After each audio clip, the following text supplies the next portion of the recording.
righty. Well, welcome everyone to another Security Token Prime webinar. My name is Jason. I'm COO over at Security Token Market. And this time we are joined by Blocktime Financial, covering all that they're doing in the tokenization space. Blocktime Financial is a tokenization platform built around the Stellar blockchain, and they were founded in 2017 by two Wall Street veterans, Lou Morgan and Brew Rosenheimer, both on our call today. And so, the Blocktime Financial platform is one of the most robust infrastructures on the market today, and they're really focused on regulatory compliance software. So I'll turn it over to Bruce if you want to give us an intro to who you guys are, how you guys kind of got into the space and so forth. Great. Thanks, Jason. Lou, you want to pull up the bios? Yep.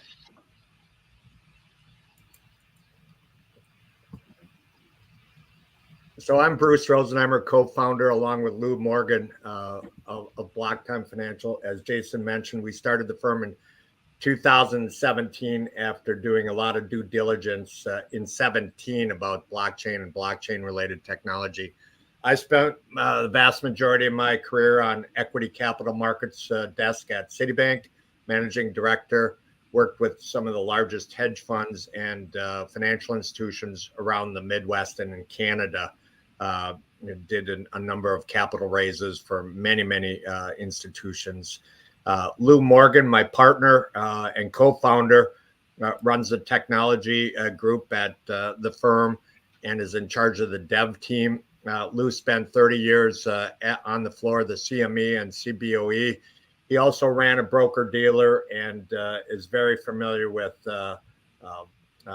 regulatory compliance, SEC and FINRA-related rules and regs. So that's the background from both of us. And I'll turn why don't we flip right into the platform, and we'll talk about what we do and and what we're all about. So when we started the company in 2017, the big dog in town was Ethereum, and Ripple was also a potential option for us. But we wanted to be on a completely open source protocol platform, and we picked Stellar to launch on. We like the open source, 100% open source, and Ripple was a bifurcated platform at that time. Purpose-built financial blockchain for financial institutions. So that's one of the primary differences between, I'd say, Ripple and Stellar today are still primarily purpose-built for financial institutions. I guess I would throw in maybe the two other blockchains that we think are somewhat purpose-built would be Avalanche and Algorand. But in 17, we chose Stellar. And one of the primary reasons we chose Stellar was for the speed and for the low cost. And we came out of trading and equity capital markets, and we saw what technology and money does when the large firms want to enter the market. They drive down price and they drive down cost, and the cost to play, so to speak, goes up exponentially. And we think, in our opinion, we think that unless you have a super fast, super low cost blockchain like Stellar, you're not going to be relevant longer term. The Solana, Avalanche, and Algorand are all great competitors of Stellar today. And, we think, the ecosystems in each one of these blockchains is a little bit different. But at the end of the day, you need a way to deliver the ability of the blockchain, what their core is, into the financial institutions. And that gets us into, I guess, what we are strong at, which is we tokenize. We do a number of things on the platform. It's extremely robust, but we tokenize real world assets for investment banks, broker dealers, private credit, mutual funds, etc. And our target market is really first tier, second tier, and third tier financial institutions that don't have really big dev teams or don't understand the blockchain technology today. Jason, did you want to go over some of the products that we're working on or that we've tokenized on the platform? Please, yeah, let us know. What are you guys working on? Tell us about a little bit more on your target client and how those two fit with Blockchain Financials platform. Sure. So today, we get a lot of inbound calls from financial institutions that are looking to tokenize real world assets. And we've worked with a number of firms in digital deposit receipts, private placement memorandums, some tokenized loan syndications for firms, and also digital escrow, just to name a few of the products that we're working on, today in the marketplace. We do have a number of real estate people that are looking to use and optimize our platform. And, we can tokenize multifamily, single building units, however you want to fractionalize that asset. But the platform itself is extremely robust. And I guess one of the key differentiators from where we sit and other competitors is, Lou and I both came out of highly regulated financial institutions, myself, Citigroup, and Lou, CME. And we are very familiar with what the SEC and FINRA want when they come walking in the door, as far as audit trails and documents. And in the platform since 2017 has been coded with that regulatory compliant focus on the inside of the coding. So I'll just leave it there. Jason, what else did you? Yeah. No, absolutely. And I'm glad that you brought in, more about the regulatory and, reporting and whatnot. He told us a bit more about, how easy to use is it? What can people experience when they're using your platform in terms of, streamlining some of these processes so that, when the SEC comes knocking, they'll be able to be a little bit more prepared. Yeah. So I'm going to just give you the first part of the answer. We're B2B. We're not B2C. So we deal, with financial institutions. And when you're talking about the tokenization part of it, most of the people we're working with today, we enable a handful of seats that can access or to actually tokenize that particular aspect of the platform. But Lou can get into the details on the specifics of how it works and in the nuances. Go ahead, Lou. Yeah, the platform itself is split up basically into two pieces.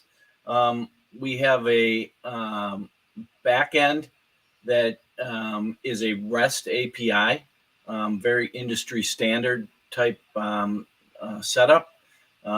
We run multiple jobs in the background to facilitate processing of blockchain transactions, signing, shipping off to third-party custodians, on-ramping fiat, things like that. And then the other piece is a low-code front end that we use to build demos and applications for our clients that utilize our backend, our REST API. So we can basically churn out product at a very rapid pace. So. Really, really cool. So you guys are working on a lot of this stuff with APIs, which I think is really cool to help, issuers really personalize the investment process, what they want to offer, and how they want the investors to, experience the process of going through this. Can you tell us a little bit more about, what your future landscape looks like? What are you guys working towards? What kinds of blockchains would you consider aside from Stellar that you guys are exploring, stuff like that? Sure. I'll take that. So today, in our platform, we can work in three different modes: private, permissioned, and public. Most of the inbound calls are either private or private permissioned tokenization efforts, and that's due to the current SEC and FINRA being more comfortable with the private platforms. But as far as a second and third blockchain that we are listening to the clients and doing our research, I guess first would be Avalanche and second would be Solana. We like the layer ones. Embedded inside Stellar is a DEX and a AMM component. We think that sets us Stellar apart from other current blockchains in the marketplace. The speed and the cost of these other layer ones I mentioned are similar to what Stellar runs at. They were built a few years ago, and Stellar was built in 2014. So again, it's a technology that we think is as relevant today as it was when it was built. From a cost standpoint, 1/10,000th of a cent and confirms blocks in 5 seconds. And we think that you can stack that up against just about any blockchain that's relevant today that's tokenizing real world assets. So I don't, does that answer your question, Jason? Yeah. You touched on a couple of great points there. Starting with maybe like the transaction speed here, maybe we can talk about, again, a little bit speaking to your background. You guys know that, traditionally there are times where people trade large amounts or high frequency. How do you see the space evolving to getting to that point, to the point where it does matter what transaction speed blockchains have? Yeah, I'll let Lou handle that one because he's more the trading expert than I am. So Lou, go ahead. Yeah, so it's going to be interesting. Blockchain technology, because of the consensus method, is not going to lend itself, I don't think, to high frequency trading. Okay. We're not talking about milliseconds here, but that said, there's probably only 400 stocks in the universe that actually need that kind of speed.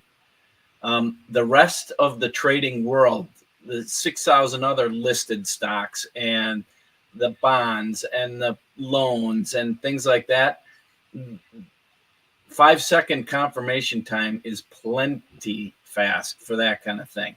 So we think that as Stellar grows and the blockchain grows, they will probably increase the limits on the blockchain transactions per second from the current levels, and it'll keep up with the pace that's needed. So we're happy with that.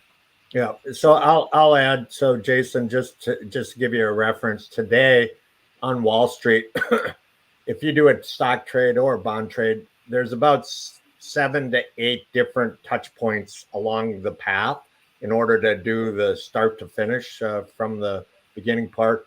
And if you do it on the blockchain, it's 2 to 3. So you take out a multitude of different steps, i.e. costs. And we believe that over time, everything that happens on Wall Street today will happen on the blockchain in the future. The adoption cycle is longer than we anticipated, but it's happening, especially with the advent of the Bitcoin ETF that just came to market. Makes total sense to me. I completely agree. I mean, we've seen proofs of concept come to light through the big banks, right? JP Morgan, Apollo, Goldman has done some as well and been involved in other issuances. The whole point being that, we're exploring portfolio rebalancing and getting alternatives into portfolio. And how many steps can you reduce and how much money can you save on anywhere in the life cycle? And to your point, Bruce, about it taking a little bit longer, I mean, yeah, it makes sense, especially for the bigger ones, to get every part of the infrastructure in place. But that being said, private markets are moving a little faster in terms of coming on chain and adapting this, and being forward thinking as well. At least at a faster pace. Excuse me. So another point that you brought up, Bruce, I believe it was you when we were talking about Stellar, is you mentioned they have a DEX and AMM. Can you tell us a little bit more about how you feel that fits into private markets, how you feel that fits from a regulatory standpoint, and if you guys are focused solely on the U.S. or also exploring international. Yeah, we're primarily, I mean, today we're primarily North America and Europe based as far as our reach and scope of the platform. But, again, I'm going to turn this over to Mr. Morgan. He's the trading expert on the DEX and the AMMs. And, one of the reasons we chose Stellar was for these two particular things that are built into layer one on the platform. So Lou, over to you. Yeah, as Bruce mentioned, these are native layer one,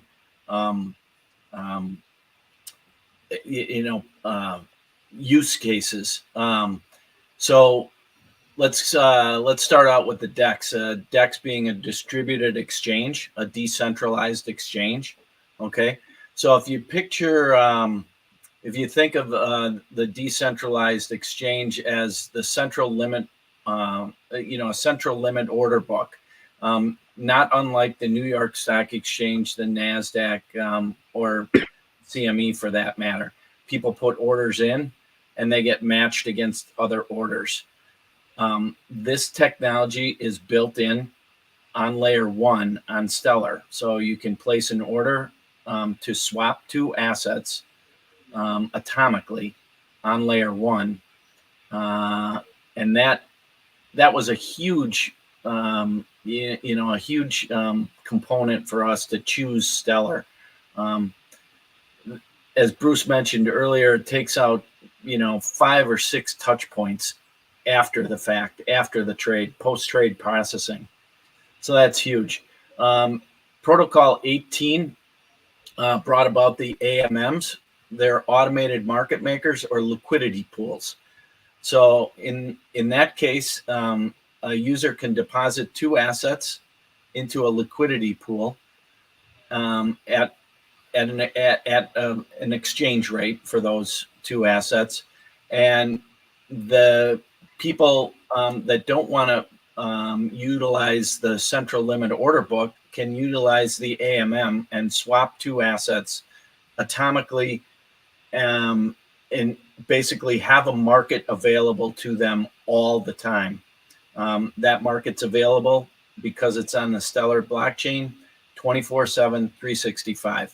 There's no downtime for weekends, holidays, anything like that. So those 2 were really big features for us on Stellar and layer. Yeah. Makes sense. Can you tell us a little bit more about, kind of what drove your decision to the other 2? I think you mentioned it was Avalanche and Algorand, why those 2 are kind of next on your target list, if you will, for onboarding for Blockchain Financial. Yeah, they both have some unique qualities to them. Algorand has a fairly similar native asset structure and account structure built in. So that was the foresight into choosing Algorand. It was also client demand. Okay. Avalanche is gaining traction for regulated assets because of the subnets that are able to be created, and basically those subnets can be permissioned. So you've got a hybrid of a public permission blockchain with the Avalanche subnet structure. And it also gets us kind of a little bit more into the EVM world, and we'll probably talk about that a little bit later on smart contracts. Yeah, no, I think that makes the perfect transition, actually. So, Lou, you worked on these Stellar smart contract projects. If you can tell us a little bit more about the advantage of Soroban and why it's better, and I guess that dives into the smart contract topic in general. Yeah, sure. It's been a great. It's taken a little bit longer, but the Stellar development team wanted to get it right, and I believe they did. I'm very bullish. Use a TradeFi term. I'm very bullish on the smart contract platform for Stellar. It's called Soroban. It's 2 years in the making. We had a prototype built, and they said, no, let's start really from scratch and do this really correctly. It should be we've had second mover advantage in that we've been able to pick and choose the best pieces from all the other smart contract platforms out there. It uses the latest technology. The smart contracts are written in Rust. They compile down into WASM that's deployed onto a virtual machine running on the Stellar validators. It's very fast and efficient. It should be very low cost. It went live February 20th in phase 0. We will vote on phase 1 later this week. It's going to go out into phase 1. Phase 0 was let's just get these things started. We'll put a few contracts on, make sure everything's secure, tight. Phase 1 will go live this week. That phase will allow a little bit more contract execution. And then phase 2 will be full on, smart contracts. And at that point, we'll figure out kind of what the cost and the fees are going to be. But that said, they should be an order of magnitude cheaper than anything running on the EVMs right now, especially, and I'll go Ethereum contracts right now. We should be much, much cheaper than Ethereum contracts. Interesting. Actually, on that topic, you mentioned phase 1 is coming on this week. Who is that geared towards? Who can participate, or what are you guys looking to accomplish in that one in terms of the different experimentations and testing? Yeah, so anybody can participate. If you have a smart contract that you've written for Sorbonne, and there's been hundreds of developers that have piled into the our Discord channel and things like that, and they so you can deploy right now. They're limited in how many transactions, Sorbonne transactions, are allowed per block. Okay. There are also some execution limits on how big the contracts can be in this nature. So I don't want to get too technical on it. It's a pretty deep dive. But totally. Phase 2, when phase 2 comes around, after phase 1 is finished and everybody is comfortable with the security and the reliability, and the validators are comfortable running the contracts and their hardware's up to date and everything's good, we'll roll into phase 2, and that's going to be that'll be full on Sorbonne smart contracts, and anybody can deploy. And there's all kinds of things from a lot of Ethereum ports are coming over. Most of the Open Zeppelin contracts will be available on Sorbonne, and a lot of the built-in tokenized, like an ERC20 token type contract, very compatible, will be available on Sorbonne then. Very nice. Good to know. I'm glad to know that you're involved. So you're going to be our go-to person when we need to learn more and go deep in the weeds here. Is there any? I know you mentioned it'll be faster, and cheaper. Any more details you can tell us about the gas fees on Stellar and smart contract fees on Stellar smart contract? They're still being we're still tweaking them. That's about as much as I can tell you. Right? That works. That works. Yeah. No, totally. Well, there's another project that you were also working on, which was the Wyoming stablecoin project. So maybe we can dive a little bit deeper into that. For anyone in the audience that isn't aware, maybe let's give us a general overview of what it is, and then tell us a little bit more about what your involvement specifically was and how you see it moving forward. Yeah. So the state of Wyoming passed some statutes a number of years ago that will allow the state to issue a stable token. This will be a sovereign token. So the state of Wyoming is going to be the issuer. And at this point, it looks like the token will be available on multiple blockchains. So not unlike the US dollar coin and Circle being available on Ethereum, Stellar, the other blockchains. So that's the project in a nutshell. As far as how far along it is, right now they have secured money, an appropriation from the state to continue the project. The project is currently in an RFI stage, a request for information. The executive director is collecting information from vendors and people that can provide information for the project. And after that is finalized on March 4th, they will put together an RFP, a request for proposal, and that will put out various parts of the project for public bidding. So that's all available on the state of Wyoming's stable token website. And that will finish up in May, and they will start awarding those contracts, I believe, on July 1st. So we hope to be part of that. We've filed our request for information with the state. Block Time Financial has also previously demonstrated the ability to issue the token on the Stellar blockchain.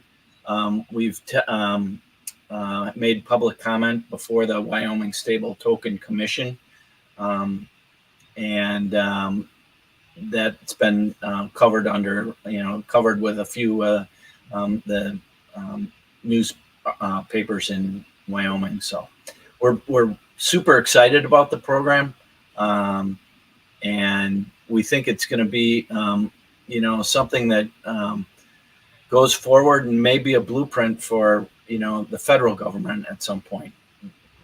Yeah, Miami has a history of being very forward thinking, so you never know what that inspires later on, or at the very least for the residents, at least they get to partake and be proud of that for their state. And there's a couple other states too around the U.S. that are a little bit more advanced than others. So good to know, and great to know that you guys will be going for the bid here too. So best of luck with that.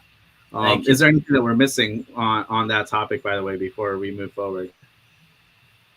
No, you've got some very, very smart people on the Wyoming Stable Token Commission. They get it. They know. They're very versed in blockchain technology. They're very versed in the legal aspect of issuing the token. It should be a very, very interesting project to watch evolve.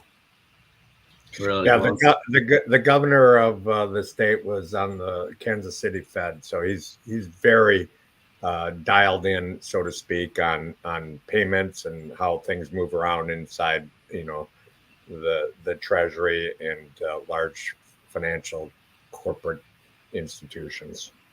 Well, definitely important to have those people that are knowledgeable to be, giving their input and helping develop this, right? Just as you guys are, with each of your experience on Wall Street and understanding how things work, and so, translating them over on chain. And speaking of, your platform a little bit again, how do you guys today onboard fiat to digital over to your platform?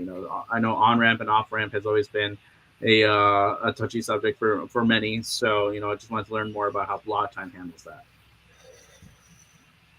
Yeah. So we have two integrations for on-ramp, off-ramp right now. We do integrate with Circle, and we can get US dollars onto the Stellar blockchain via Circle. They also act as our institution to transfer US dollar coin from blockchain to blockchain. Okay, they have a facility. If I have US dollar coin on Stellar, I can move it to Ethereum or one of their other supported blockchains. We also support Coinbase.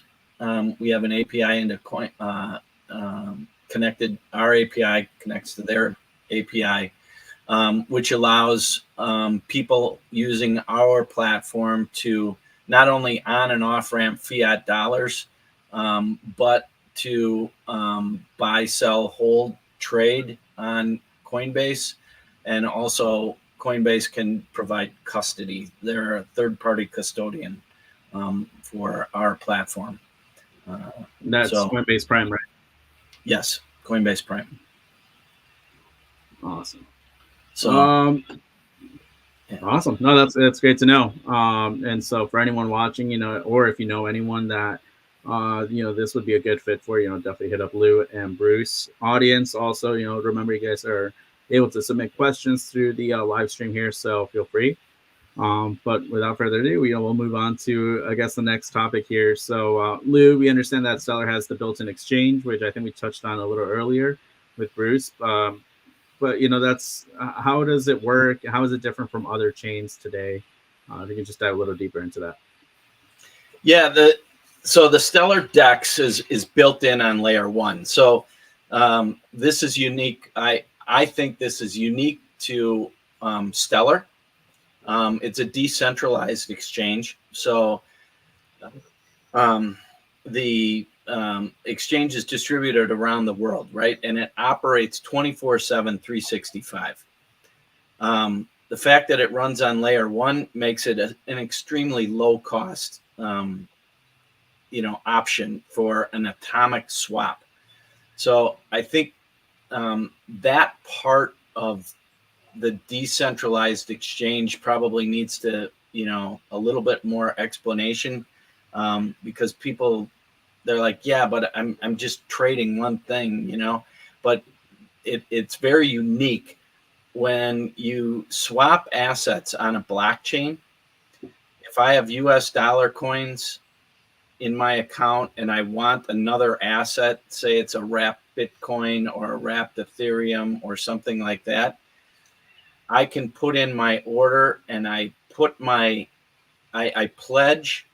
my US dollar coins in my order, and I am willing to swap so many US dollar coins for another asset. And when the blockchain, when somebody else puts in a matching order, those two orders atomically swap. So I give him one asset, he gives me one asset back, and that exchange has to happen, and it has to succeed, or they both fail, right? I can't give him something and he or she, the other opposite side of the trade, can't say, oops, psych, and pull their order, and I've given him mine and he didn't give me his. It has to happen atomically or it fails. This takes out the counterparty risk of a trade. All right. I don't have to worry about the trade failing like I do with traditional finance. On an equity trade, I may buy something on an exchange and the counterparty may fail to deliver that stock, or I may fail to pay for it at the end of settlement. That's a trade break, and those are bad. That doesn't happen on a blockchain.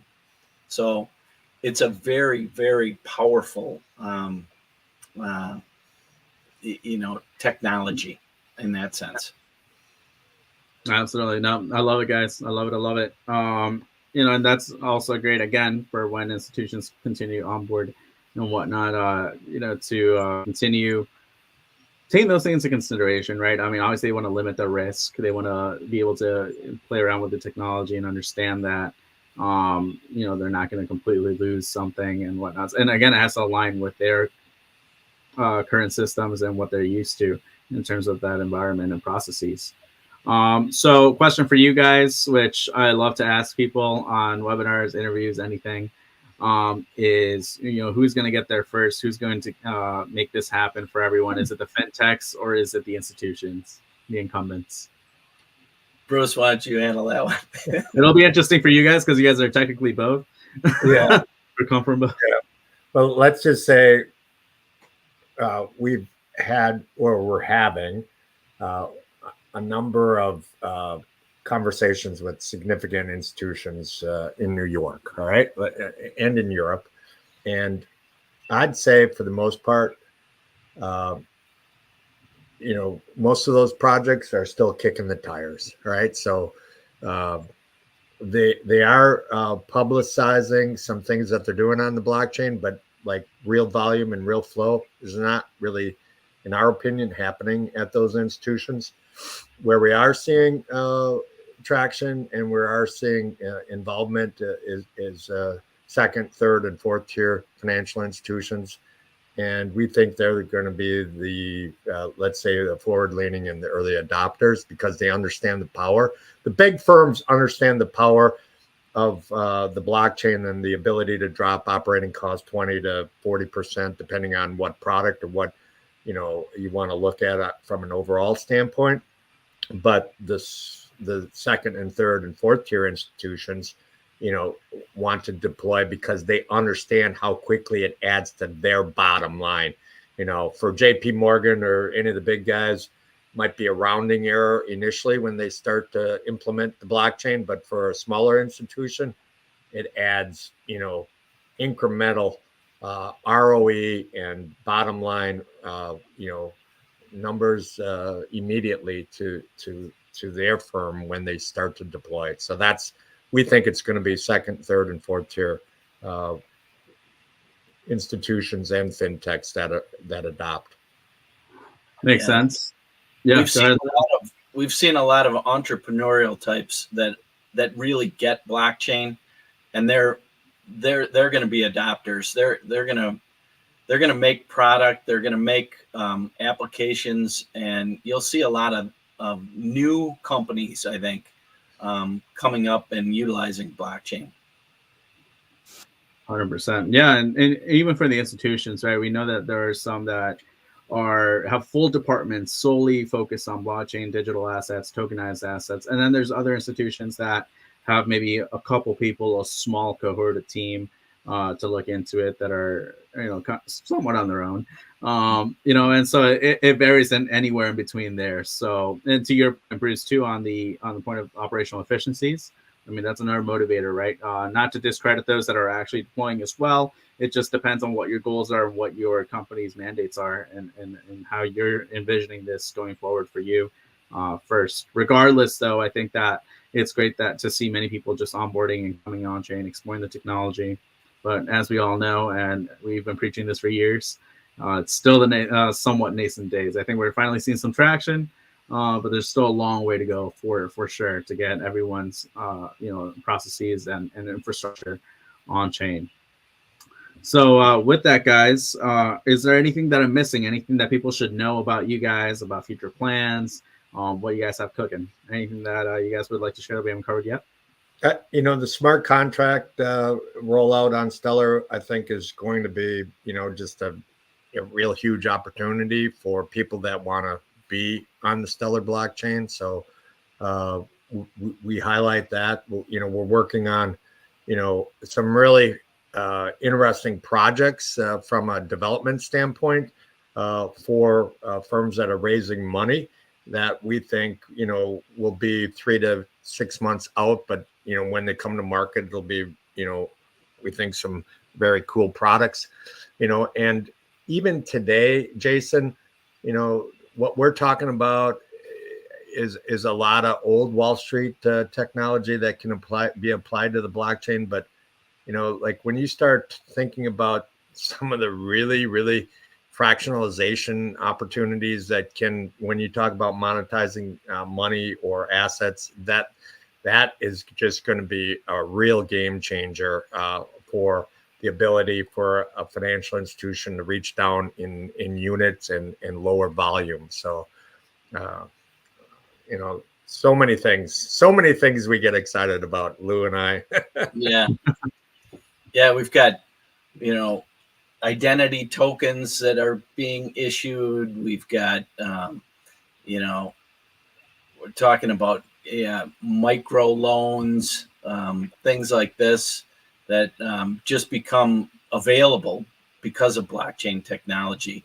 One of the things that Stellar talks about is banking the unbanked, and just the ability to whack $100 around the world, and not getting charged a 5 or 10% hit to that whack of $100 is a big deal, right? When you're, pushing it back home or whatever, that's game changing for 2 billion people around the world, right? I mean, I'm not gonna just,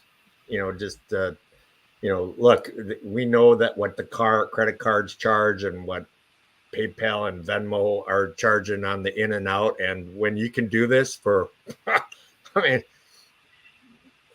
it's just, it's just a real game changer. That's all I can say on that. Right. Couldn't agree more. I think Rob from Stellar actually covered that very point on Tokenize This 2023. We were talking about how Stellar is making this possible. He touched on MoneyGram and a little bit what they're doing there.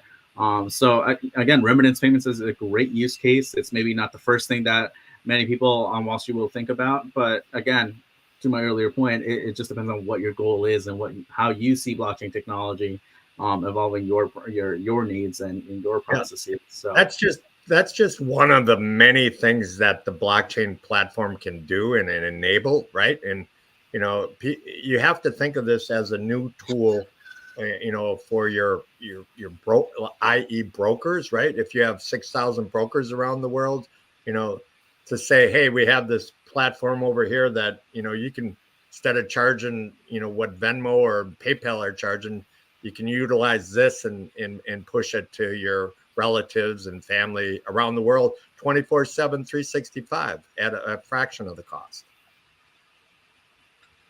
Absolutely. I'm a huge fan, guys. How can anyone get in touch with you if they want to work with you? They want to learn more about blockchain financial on the platform, get a demo, anything of the sort. Yeah. So Lou and I are available for demo for firms that are interested in the platform. We have a website, blocktimefinancial.com, that has a number of different pages and information and demos, and talks about different products and services that we have. So that's the easiest place to get it. Fantastic. And you guys will be joining us as well at Tokenize This 2024 down in Miami. So we are excited to have Block-Time be a part of the conference and supporting us. So come down, learn more about them, reach out to Bruce and Lou. And of course, share this video recording with anyone that you think is a good fit or, it makes sense to learn more about. But with that, we'll be signing off, and, thank you for joining us, and make sure to check out all the other Security Token Prime events at securitytokenprime.com. Take care, guys. Thank you for your time. Thank you. Thanks, Jason.